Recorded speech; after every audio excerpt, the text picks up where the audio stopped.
What's up, everybody? Andy from Wyside Restorations. Another quick video. This one is about the 928 grill spars. Now, if you know what I'm talking about, if you're familiar with this, the 928 has these wonderful little grills that fit horizontally along here down the bottom of the car, and it's a weird part because a lot of folks wonder, well, hey, is this one piece or is it multiple pieces? It's actually multiple pieces, and there's multiple different types of parts. So if you're replacing this, okay, if it's busted, just to give you an idea of what the cost is on one of these items, I think it's one of the dumber designs, frankly, because since it's at the bottom of the car, and if you have an S model with the chin spoiler, they tend to bump into parking curbs and stuff like that, and even though they have a little reflex in them, anything more than a few miles an hour and they bust because there's just too much tension on the whole assembly.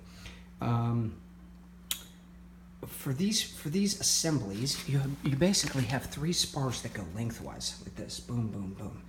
And then you have two end pieces like this, which is the same part, and then you have a center grill spar like this.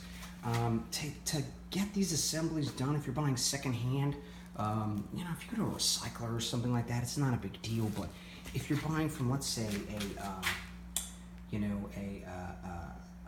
a parts provider, like a 928 International or whatever, these spars are like $70 a piece, and then you have like these center brackets.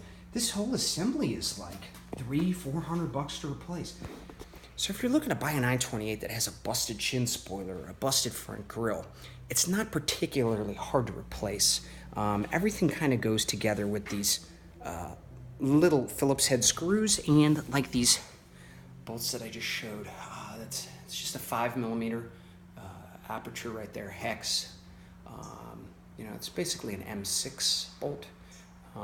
6 of these, 3 in the top, 3 in the bottom, and there's this little plugs that kind of fit over the bottom that keeps crud from accumulating by your front grill spar bolts. I don't know, over-engineered as usual, but it's not a particularly hard thing to replace, but they are expensive parts, so just something to keep in mind. If you're doing a replacement on one of these and you have all the necessary hardware, it's maybe a 20 or 25-minute job, but it's not a cheap job. Something to keep in mind if you're buying a car like this that's missing one of these spoilers, or the grill spars, or the spoiler, it's an expensive assembly. So consider that into your purchase price when you negotiate for one of these cars, and some of the work you're going to have to do. So anyways, that's it on these, and thanks for watching.